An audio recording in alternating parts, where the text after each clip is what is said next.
सत्ता असताना उद्धव ठाकरेंनी काय केलं, गिरणी कामगारांचे प्रश्न तेव्हा का सोडवले नाहीत, असा सवाल नारायण राणे यांनी ट्विट करत उपस्थित केलाय.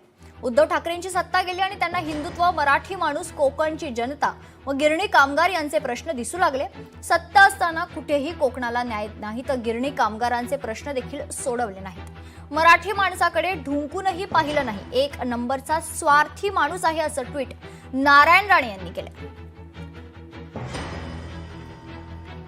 उद्धव ठाकरेंची सत्ता गेली आणि त्यांना हिंदुत्व, मराठी माणूस, कोकणची जनता, गिरणी कामगारांचे प्रश्न दिसू लागले.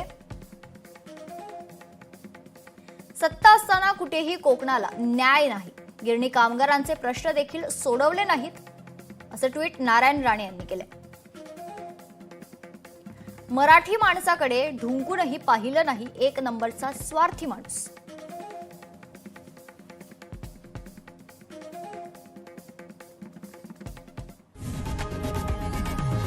लोकशाही मराठी ऐका, पहा, जागरूक रहा.